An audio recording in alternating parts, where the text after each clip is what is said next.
Dust kept her for company until the knife found her. She had been tied to the gambler's tailboard since noon, stepping in ruts and lifting her feet when the road slicked to grease. The rope burned above her wrists, then numbed like winter. She held her chin level because pride is a small blanket that lasts longer than anger. They had taken her ring and the little satchel. They had not taken her name. The timber foreman rode out of the heat. He looked at trouble like it was lumber. Measured twice, cut clean. Short beard, plain coat, creekstone eyes. He reined in when he saw the rope running from her wrist to the iron hook under the wagon bed. "Unhitch her," he said. The gambler laughed. "She's paid with her feet. Owes me 4 more miles." His men watched with the alertness of dogs at a chuck wagon. The foreman dismounted and opened a pocket knife, horn handle worn smooth. He walked past the gambler and knelt. He studied the knot. "On this road," he said, not to the gambler but to the morning, "a man is counted by what he frees, not what he owns." The blade slid. The rope sighed and went slack. The world widened by the width of a wrist. Blood came back hot. Lark watched her hands bloom from gray to pink. The gambler spat and flicked his fingers. His men shifted, but the foreman's calm made noise seem foolish. No one chose to test it. "Name?" he asked. "Lark," she said. "I'm Calder," he replied. "We're short a cook at the timber camp on Jackdaw Creek. Food and a cot if you want the work. Fair pay at tally. No one bothers you?" "That's my word," the gambler snorted. "She's a bad debt with boots," Calder turned. "And you're a man who'd starve a crew to fatten a pocket. Take your road." He wasn't loud. They went because some departures are smarter than arrivals. The wagon rolled on and the cut rope lay in the rut like shed skin. Lark flexed her hands and felt courage creep back into her fingers. "I can cook," she said. "I can keep broth from turning and coffee from lying. I won't be carried." "I'll work. That's the trade," Calder said. He gave her the nearer mule and set the stirrup to her height without touching more than the leather required. They rode with the sun dropping. Wind paged the grass. A hawk crossed the blue. Calder pointed to a spring in the sage, to a shadow bank where cattle lay, to the black line of timber lifting like a promise. "What brought you to their rope?" he asked, laying a plank across a gap rather than prying at it. "Cards," she said. "Not mine. A man I wouldn't follow into day or night said I owed his luck. My refusal insulted him." "Some men think a stamped face is law," Calder said. They watered at a seep running cold out of a cut bank. Lark drank, rinsed the burns, and tore a strip from her hem to bind them. Calder checked the mule's cinch, glancing without intruding. "You know your stitches." "I listen to women wiser than me," she said. "And I remember." By late afternoon, the land tilted, grass giving way to aspen. Jackdaw Creek sang thin over stone. Smoke lifted through lodgepoles. A hammer rang. Work smells met them like an open gate. Calder led her past greased sleds and a pile of squared timbers. The cook shack was a tented roof over plank tables, a barrel, a bent coffee pot, and a sorrowful skillet. Men looked up from benches, one with his arm in a sling, one limping, all wearing the expression of men who want to hope but have mislaid the map. "Crew," Calder called. "This is Lark. She'll keep us fed and scolded." "Mind your manners." "My word on it, hunger doesn't cheer. It notices." Lark set her palm on the barrel, testing its echo. She smelled the pot and read its sins. She weighed the flour sack, light, not hopeless. A crate yielded onions and a fist of coffee beans. "I'll need clean water and the truth," she said. "How many mouths and what's left of pay?" 15, Calder said. "Pay is a ledger waiting on timber hauled before snow. We're hurt behind and proud." "Pride's fine if it can peel potatoes," Lark said. One of the men grinned. "That is how a camp begins to heal. First with a grin, then a chore, then supper." Night edged the pines as supper fire waited. Calder tipped his hat. "You're safe here," he said. "That isn't a favor. That's the way of things." She believed him, not because he had a knife, but because he had used it on a rope. Supper decides what a camp believes. The cook shack breathed flour when she lifted the barrel lid and beat dust from the sack with a flat hand. She set 2 men hauling water to the kettle and sent the scarred boy for dry pine, not green. The coffee pot tasted of old grudges. She scoured it with sand until it quit sulking. She washed her burned wrists in creek-cold water and tied them neatly. Then she took inventory. Flour shy of loaves, 4 onions, a plug of salt pork, beans, and a heel of lard. 15 men, she said. "They'll want heat, salt, and a reason to keep their heads down tomorrow." Calder nodded. We can spare a sack of oats from the mules. Good, Lark said. Oatcakes hold men together. She measured with a look, made paste in a bowl rubbed with fat and sliced the pork thin as paper until the skillet spoke a cheerful language. She shaved an onion into beans and drove the kettle hard, lid rattling. She told the boy to crack coffee in a folded cloth. He did it solemnly as a deed. Men drifted near and found tasks the way colts find fences. One scrubbed potatoes, another split wood, and a third stitched a broken boot. Work made a quiet that was not suspicious. Before we eat, Lark said, there are rules to keep me from becoming your mother. You scrape your own tin. You wash before you touch bread. You don't lie about whether the pot is empty. If it is, you wait. If any man thinks a kitchen is a rope, he can keep walking. A few smiles showed and vanished. Calder leaned against a post and said nothing. His silence was timber, weight that holds. She rolled the batter into cakes and laid them on a hot stone by the coals. When they blistered, she flipped them and painted them with pork fat and coffee grounds, a trick to please tired mouths. The smell climbed the pines and came back as patience. Where'd you learn that? The stitched bootman asked. From a woman who could stretch Sunday into Thursday, Lark said. Men call it magic. It's respect, measured in spoonfuls. By dark, beans had thickened, pork crisped, and coffee was beaten. She set food in the middle as if it were a flag. Men waited. Hunger is orderly when hope is new. Calder handed her the first tin to fill, not as a courtesy but witness. They ate. Oatcakes vanished, beans in shovels, pork in fair shares. Coffee went hand in hand like a secret. Lark listened and salted her understanding with it. Tomorrow, Calder said when the edge of hunger dulled, we lift sleds, patch the skid road, and square beams from windfall. Bram with the sling, no climbing. You ride, yard boss. Milo, you mark logs. We need to move a week's work in 3 days or the money rots. Money can rot? The boy asked. It molds in a ledge, same as bread, Calder said. It spoils when men quit on themselves. Lark poured another round and felt the room stand a little straighter. Supper had moved things no speech could. She saw it in the shoulders set square, in the injured man's hand drifting to the ladle to serve another, in a quarrel that chose not to breathe. After the dishes, she wiped the plank with a rag wrung dry. Calder waited until the others went to their bunks. You set the rule without loudness, he said. That's a craft. I can hold a kitchen line, she answered. I can hold most lines if the posts are true. He touched the post, then let his hand fall. They'll test it, he said. Not tonight. Tomorrow I'll need vinegar, more lard, and any herbs left in a coat pocket. We'll find them, he said. Keeley on the lower bench keeps seeds like a bank. I'll trade for what you ask, she nodded. Night put its cool hand on her face. The creek sewed small seams in the dark. She felt the ache of her wrists and the ache behind it, where humiliation had rubbed down what she knew of herself. Food had covered it for an hour. Work might roof it for a season. Respect could frame it, a coyote sang from the ridge. Lark banked the coals and set the pot ready for morning as if morning were a guest with a long ride ahead. Sleep, Calder said. My word holds. I'm learning its shape, she replied. She lay under canvas that smelled of old rain and sun. The camp snored. She let the wagon and the rope go with the weather and time. When she slept, she dreamed of a cookhouse not yet raised and a ridge where a hawk turned the day like a page. Dawn asked for proof, not promises. Cold air. Lark was up before the creek unstitched its frost.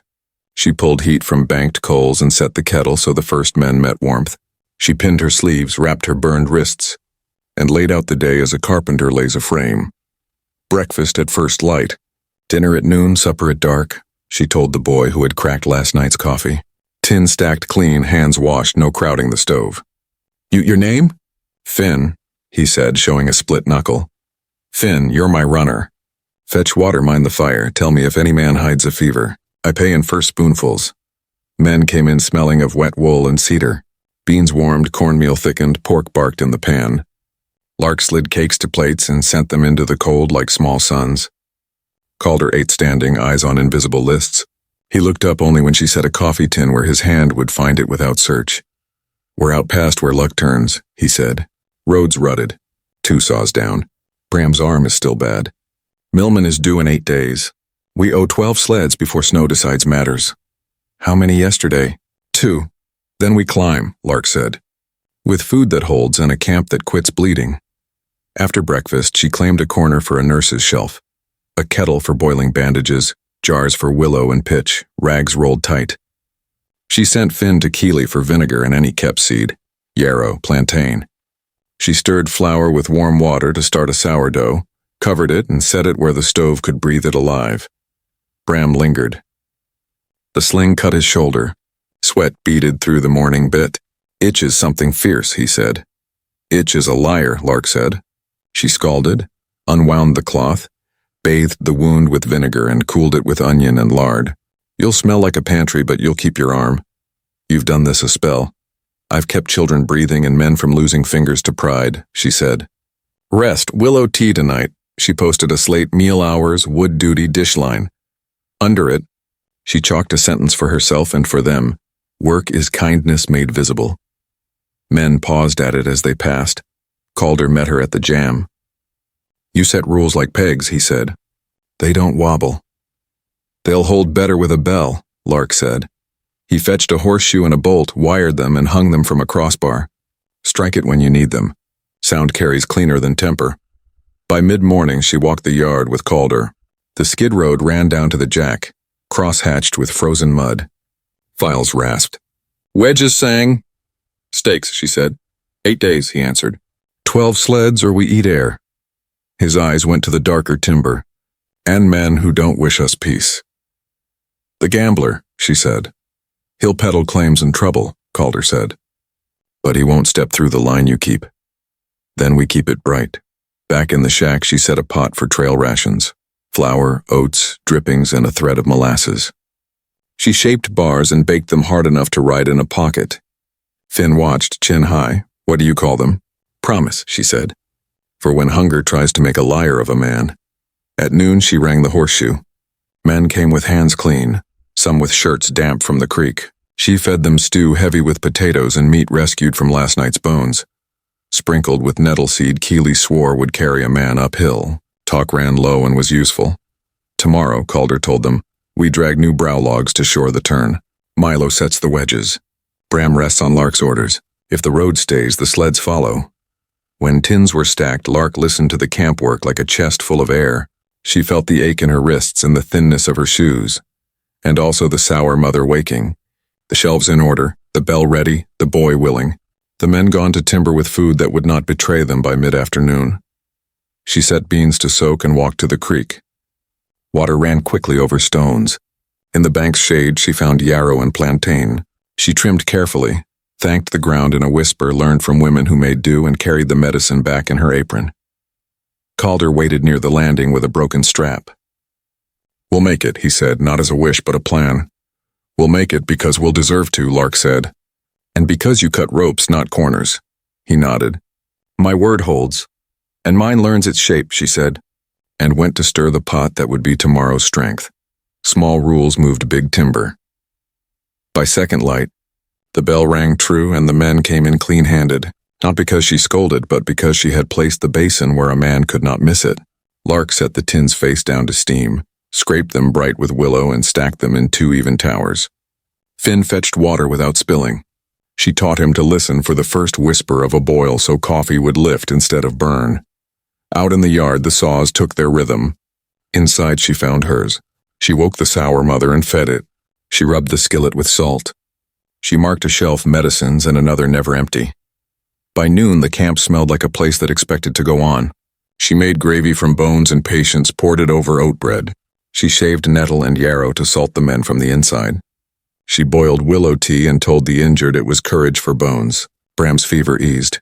Calder moved through the work like a carpenter through a frame. He stopped by the kitchen only to bring news. "Turns holding," he said. "We've run 3 sleds. Then tonight we feed for 4, Lark answered. She sent Finn with pocket rations to the landing. "If a man forgets to eat when the saw sings," she said, "put it in his hand so his hands remember him." Finn ran off light. In the lull between meals, she mended. She stitched a torn coat. She patched pants at the knees where men knelt to liver rock. She traded Keeley 2 jars of broth for a handful of thyme and stored it in a cloth bag. Men began to speak of the cook shack as if it were a person with sense. Milo left a horseshoe at the step, silent thanks. The boy oiled the bell so it sang softly.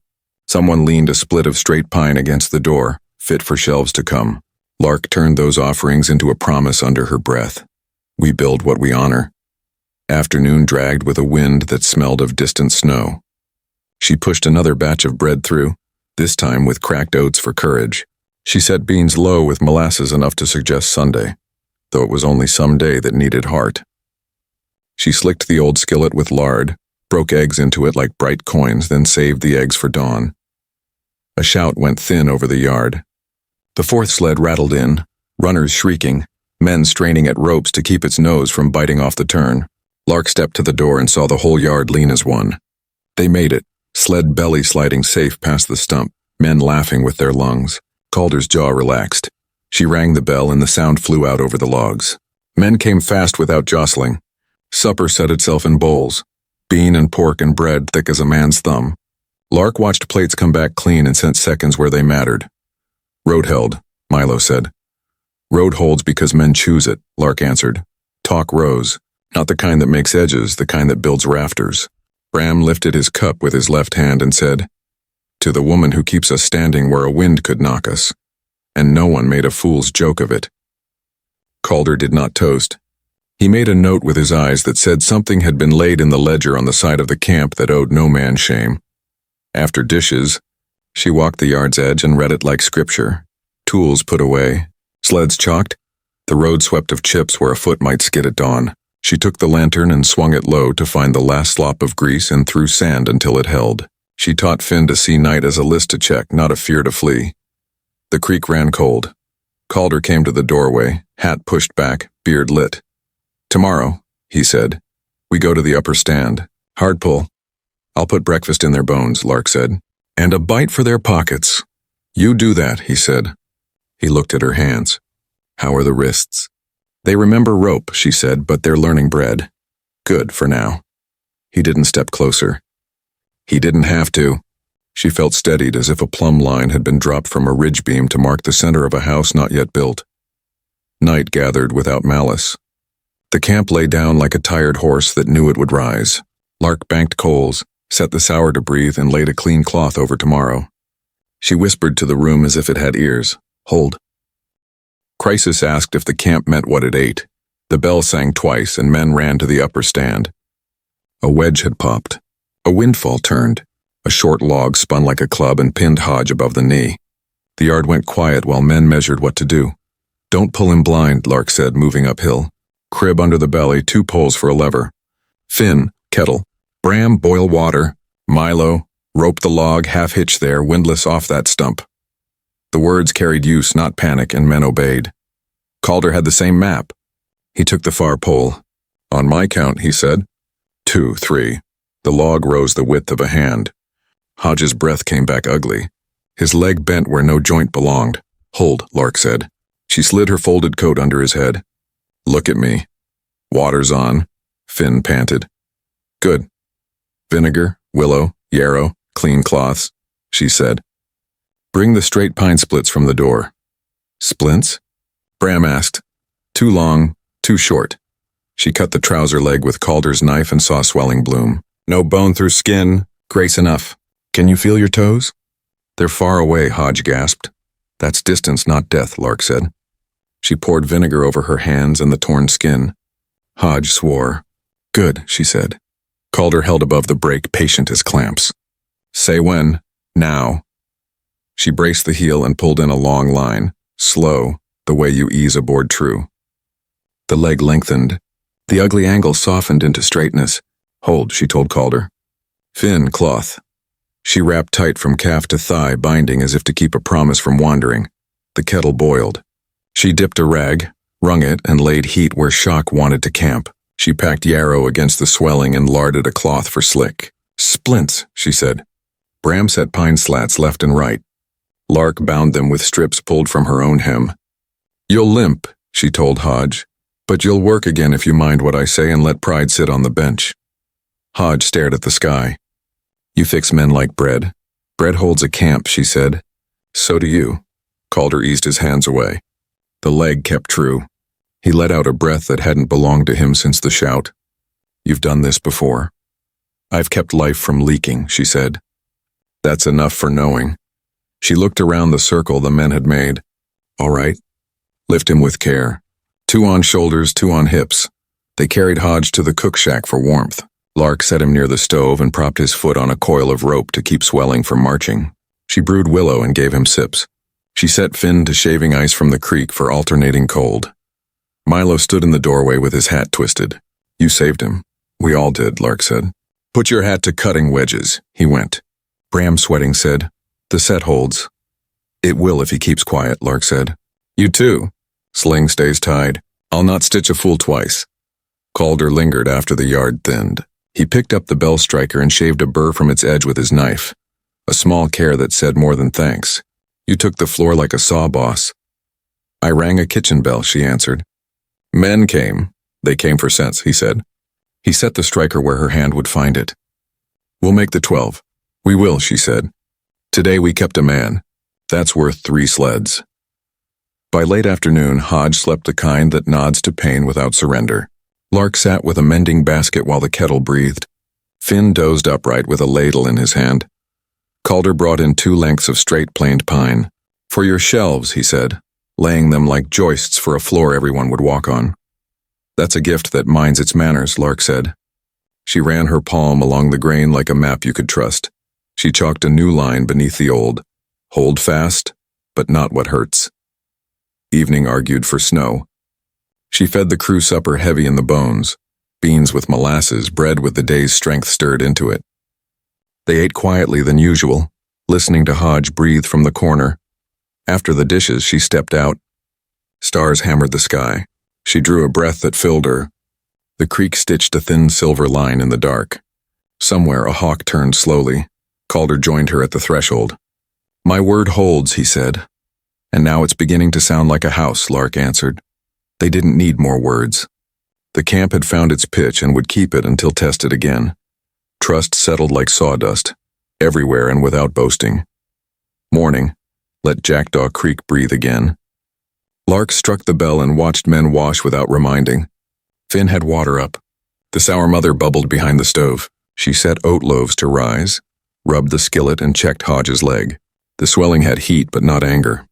She cooled it with willow and tucked him with a joke about lazy bones who preferred kitchens to skid roads. By noon, the sled slid true. 4 again, then a 5th. Lark stabbed loaves with a straw and listened for the dry note that meant done. She cut them thick, spread lard thin, and sent slices to the door as if the threshold itself fed men. A rider came up the skid in church clothes, the millman's clerk, hat round as a biscuit. He carried a ledger. Social tonight at the lower bench, he said. Fiddle, lanterns, maybe a hymn. Bring folks, keep spirits. You, miss? Lark, she said. He nodded to Calder. Your cook has done for 3 camps what pay cannot. The company notes it. Calder didn't smile, but something eased in his eyes. We'll come, he said. Those not on watch.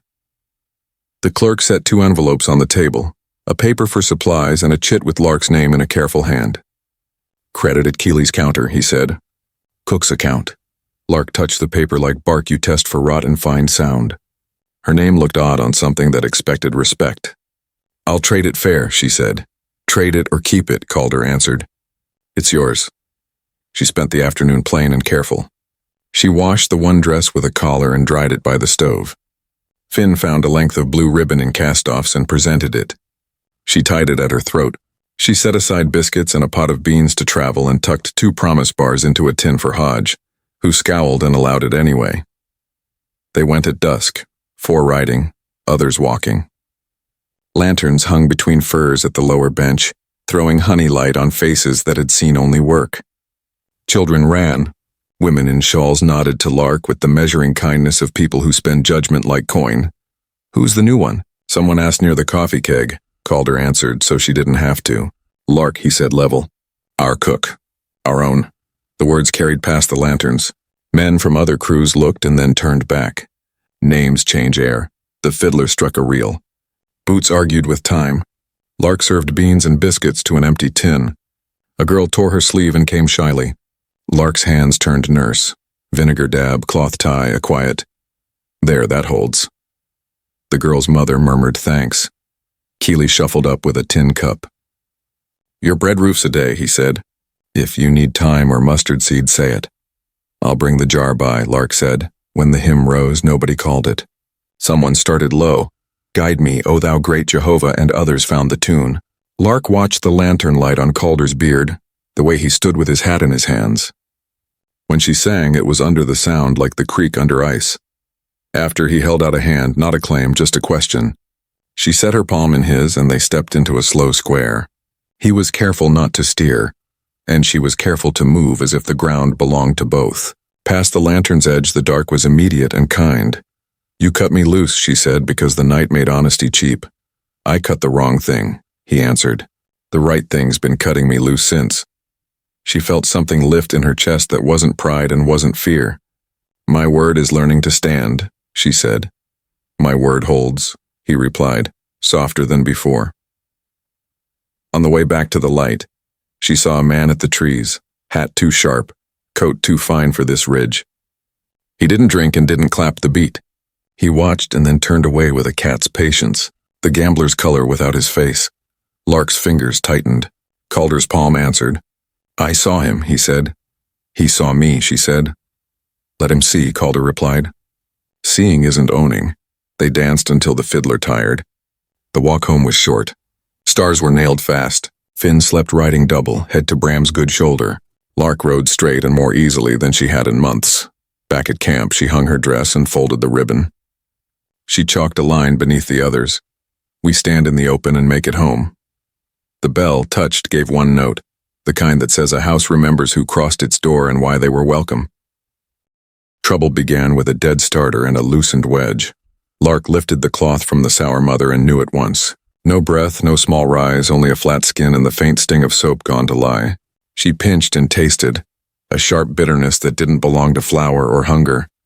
Someone had salted the life out of it with lye or ash. She did not curse. She folded the cloth over the bowl as if tucking in a child no longer there and set it aside. She kept one tin close for just this, saleratus tucked in paper. She scalded milk, cooled it with her breath, stirred in the soda, and made biscuits that would lift whether a man wished them to or not. Finn, she said, not turning her voice to fear, fetch water and mind your feet. We have watchers who aren't friends. The yard answered with saw scratch and shout. At the turn, a sled bit dirt and slewed. Hold, Calder's voice carried like a true line. Milo ran a peavy. Men heaved the rope. The wedge that should have kept the runner honest slid out like it had been greased. The sled nosed, decided, then settled with a groan instead of a scream. Lark stepped to the doorway. Biscuits in, hands clean, eyes measuring. Calder knelt at the turn and lifted the wedge. It was shaved thin on one side, a cheat that made it look sound until it learned a man's weight. Not ours, he said.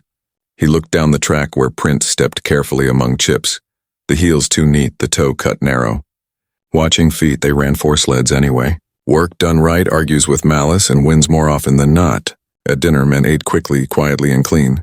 Lark kept the pot moving and listened the way a nurse listens to a fevered house. After tins were stacked, she opened the flour barrel to weigh what remained. Her fingers struck something hard at the bottom, a coin with a hole punched clean through. The kind gamblers carry on watch chains to say a thing is theirs, whether or not it is. She showed it to no one. She closed her fist around it and put it in her apron where her pulse kept count. Calder came to the sill. We'll set a watch at the turn, he said. 2 on, 2 off. He killed the starter, Lark said. She kept her tone like water over stone. And he'll keep killing small things until big ones kneel. What does he want? Calder asked. Not bread, Lark said. Not even me, not first. He wants your ledger. He wants the camp to fail so he can buy men cheap, shame you, dear, and prove the world is his tally. But he'll use me as a lever until somebody's back cracks. My word holds, Calder said. And it didn't sound like habit. It sounded like a man checking a beam with his thumb. In daylight, Lark answered. Night makes men clumsy and clever both. Afternoon brought a curl of smoke where no cook fire should be. A stack of shavings caught on a sly coal. Finn saw it first and ran like a dog that knows which house matters. Lark had pans of sand drying by the stove for just this. She flung 2 into a sack and met Calder at the edge. They smothered before Flame learned their names. Calder found a match head tucked in resin. He studies, he said. So do I, Lark said. She took twine, old cans, and 2 bent spoons and strung a rattle along the back of the cook shack where Shadow lay. A trip on that line would sing. She set the thorn brush under the small window and moved the lard where a hand wouldn't find it by habit. She laid wet sacks ready. She wrote on the slate beneath the other sentences, "We keep watch without hate." Evening settled. The creek kept its quiet bargain. Hodge slept with his foot propped and a knife under the blanket, embarrassed by it and unwilling to sleep without it. Finn wanted to sit up, chin stubborn. 2 hours, Lark said. Then Bram takes your place. You're no good to me, witless. Calder leaned his shoulder against the post. He'll come tonight, he said. He'll send hands, Lark corrected. The kind that like to break things they didn't build. Calder's mouth tightened. You think of running? She had in the moment with the dead starter, a quick picture of taking the ridge alone, tying her life to quiet rather than rope, leaving these men whole at the cost of herself. She told him the truth. It came into my head and stood there, she said. But it didn't sit down. Good, he said. He doesn't get to pick your road. And if the choosing costs you a ledger? I'd rather lose numbers than men, he answered. And I won't lose you to prove a point. Lark set 2 promise bars in her pocket for later. She folded a small bundle, a comb, needle, ribbon Finn had found, the coin with the hole. She set it on the shelf and then took it down. I'm building a kitchen that doesn't blink, she said. It won't help to shut my eyes. Then we look, Calder said. They set signals, 1 bell for fire, 2 for injury, 3 for trespass, and told every man within whisper reach. They banked the stove and left the bell striker where a hand could find it blind. Lark blew out the lamp and let night take the corners. Outside, an owl counted the distance between trees. Inside, the room breathed with men who'd decided what side of the line they were on. In her bunk, Lark lay with her eyes open until they learned the dark. She thought of the dead starter and the living work, of the coin, of shoes that didn't belong to this road. She put her palm on the bell striker, the camp's small tongue of iron, and felt the cold tell her there was a way to speak without shouting. Darkness tripped a wire and learned the camp had a voice. The rattle along the cook-shack wall sang. Lark's hand found the striker and hit the bell 3 times. Trespass. Men rolled from bunks with the speed of people who had chosen their side. Finn flew to the water barrels. Bram gripped the peavey like a staff. Calder stepped into the yard. At the small back window, a shape cursed. Thorn tore cloth. Lark lifted the latch and met Deke, the corner stayer with counting eyes. Move, he hissed. Open up and no one gets burned. You salted a starter and shaved a wedge, Lark said, keeping her body between him and the room. You lit shavings and walked away. Debt pays debt, he muttered. Gambler owns what he ties. He owns nothing breath built, she answered. He swung. Calder's hand came over her shoulder and took his wrist. Enough, Calder said. He bound Deke with the twine that had sung and set him where Hodge could watch him with a rope coil and a stare. Outside, feet moved carefully. Lark slid wet sacks to the sill. When fire comes, smother, she told Finn. Sand if it bites. A torch arced. She met it with a wet cloth. The flame coughed and died. A second hissed in the sandpans by the post. A third landed under the eaves. Bram swept it out with the peavey. The gambler came at last, hat sharp, coat too fine for honest dark. He stood beyond the hinge of light and let his voice travel. You in there, the woman and the tidy-bearded foreman. Your ledger's thin. Hand over what's owed. Send her out and you'll keep your roof. Lark stepped to the doorway. I'm not a ledger, she said. I don't owe odds. I keep covenants. There's law, he said. There is, she answered. And there's a witness. Calder's voice was a true beam. Turn back, the gambler laughed. Ropes work both ways. They do, Calder said. Sometimes they pull a man out of water. Sometimes they show what he's tied to. Upslope. Milo's whisper dropped. Ready. The crew had built the counter quite in plain, a waiting sled loaded with rounds, chalked at the lip, rope run to a stump where a hand could let it go. Between the trees, the path narrowed to a throat. On 2, Calder called. 1, 2, the rope sang. The chalk spat. The sled took the grade like a river, certain and faster than pride. Men in the path leaped aside. 2 torches went out. 1 pistol splashed into the creek. The sled settled crosswise at the turn, a barricade that said the yard was closed for lies. Company ground, Calder said into the quiet. You're off it. A shot cracked wide from the trees. No one returned it. Lark counted her men, Finn at the barrel, Bram in the door, Hodge awake with a coil. Calder forward like a post that never learned to lean. The gambler stepped closer. You think one trick makes a kingdom? No, Lark said. Bread, rule, and witness make one. He took one more step, and his heel found what she had brushed at dusk where the path pinched. Molasses thinned on frozen ground. His boot stuck. When he wrenched it free, he lost balance. Calder didn't move fast. He moved right. He met the man at the angle where fight turns into folly, and took the pistol with the same plainness he had used to cut a rope. Bram laid the weapon in damp sand. Deke made a fox sound. He'll skin me. Lark knelt so her eyes filled his. No, she said.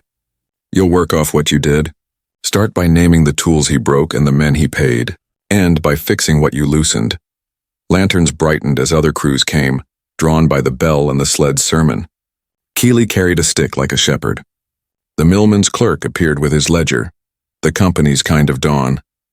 Guns? He asked. None that talked twice, Calder said. Witnesses? Plenty, Lark said, and lifted the coin with the punched hole. She tossed it to the clerk, who nodded. The gambler looked smaller with his boot mired and his coat wet. He tried to speak law and found no one hungry for it. The clerk said, You'll come with me. There's a judge 2 valleys over who likes ropes used for fences, not debts. Men roped the gambler. Careful, not cruel. Deke watched and understood that mercy is harder to bear than punishment when a man has learned only the weight of fear. Dawn cleared the trees. Frost smoked off the sled. Lark let out a breath she hadn't meant to hold. She looked at Calder. He looked at her. Words weren't needed. The creek ran steadily. She struck the bell once home. Snow wrote its law across the ridge and gave no right of appeal. Dawn found the camp braced and short. 9 sleds stood squared. 3 hung in the balance with the weather holding the heavier end. The creek glazed thin. The turn slicked like glass. Calder measured with his eyes and chose to hurry without waste. We run them as a train, he said.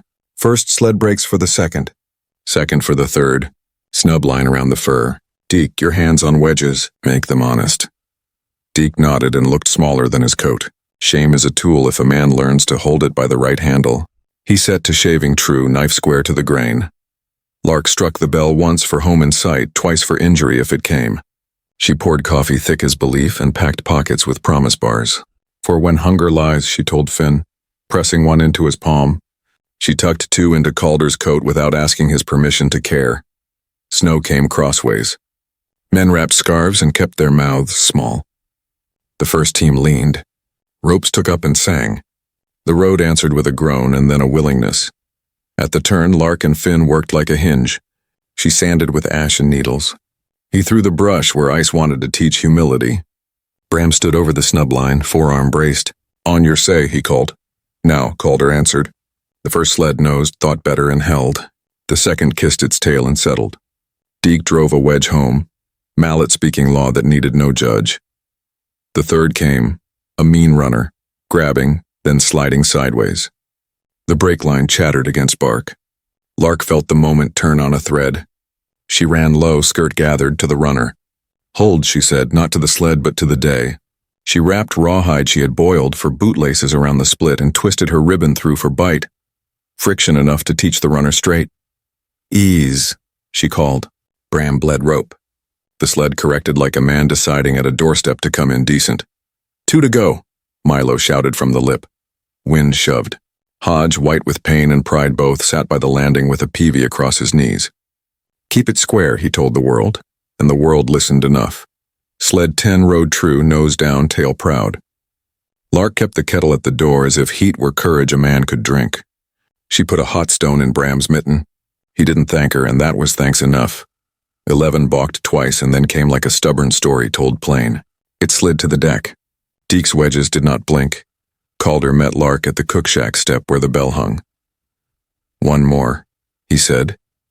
One more, she answered. She fixed his scarf with hands that didn't shake and let them rest one heartbeat at his collarbone. The count of a vow not yet spoken. They went. The last sled was overbuilt and honest, loaded with beams planned for the cookhouse Lark had drawn in sleep. It would not forgive error. The team leaned until leather creaked. The snub line kissed the fur and bit. Deke eyed his wedges like sons he hoped to see do right. "Give," Calder called. They gave. The sled took the grade clean for 20 yards. Then the glazed turn made its bid. The nose slid for the ditch that would roll it and break the day open. Lark saw the line of it. "Cut the tail rope," she said. Bram stared. "What?" "Cut it," she repeated. "Let the tail swing. We'll ride the nose into the berm and pivot on weight." Calder's knife was already out. He slashed. The rope snapped like a liar's last claim. The tail freed and slewed. The nose bit the brush berm Deke and Finn had thrown up in the half hour that belonged to Hope. The sled spun half a turn, shuddered, and lay straight across the path, runners aligned. "Draw," Calder said. "Sure." Men hauled. The team leaned, the snub line answered, and the sled slid to the landing and settled like a final word. Lark struck the bell once. Home. Snow eased as if the sky had been waiting to see who deserved what weather. Men clapped back without noise. Finn whooped once and swallowed it.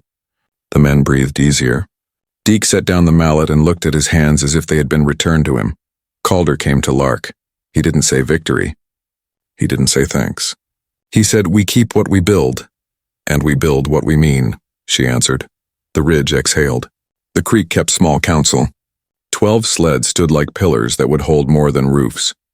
Justice walked in daylight and shook hands with mercy.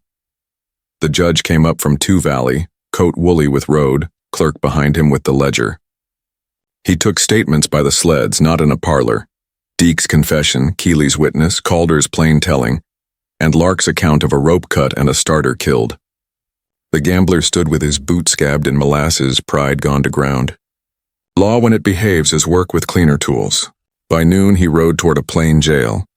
After, Lark triaged little hurts, the barked knuckle, raw palm, and pride kept from poison. She fed Hodge broth skimmed clean. He pretended to dislike it and finished the cup. Bram's sling came off and stayed nearby. Finn slept sitting up and dropped his ladle. Men smiled like boys given a breath. Calder found Lark by the medicine shelf, where the coin with the punched hole sat pinned beneath a nail as a reminder rather than a claim. He looked at it, at her, and at rafters not yet raised. "We owe the camp a roof," he said. "We do," she answered. "A kitchen that doesn't blink." "Ridgepole goes tomorrow," he said. "Men want it done before true snow." "Then tonight we cut notches," Lark replied, and they did, fitting what holds, measuring twice so a house won't think about falling. Deke cut straighter than Pride had ever asked. Keeley brought nails wrapped in oilcloth. At dawn they rose.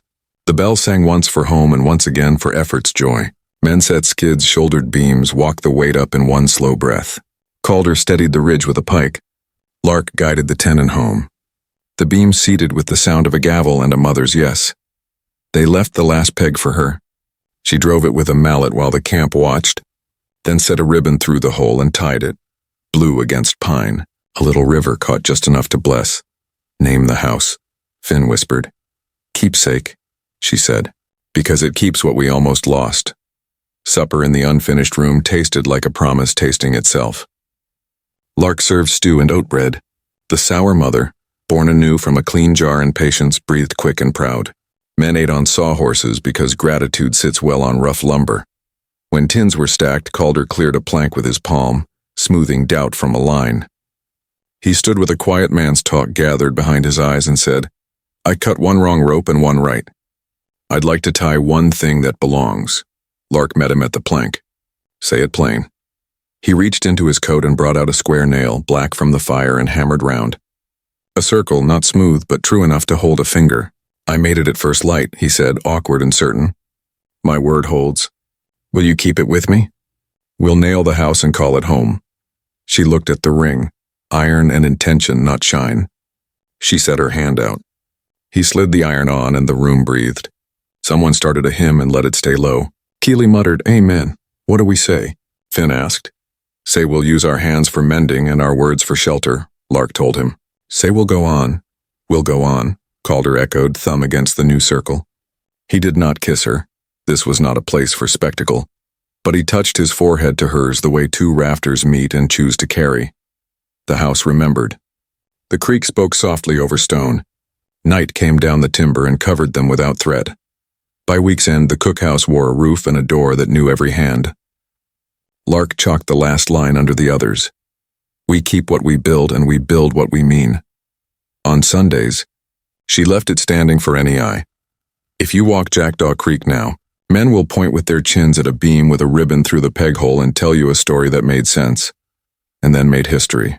They will speak of a woman who turned leftovers into rations and fear into rules, of a foreman whose word didn't leak, of a camp that learned to stay.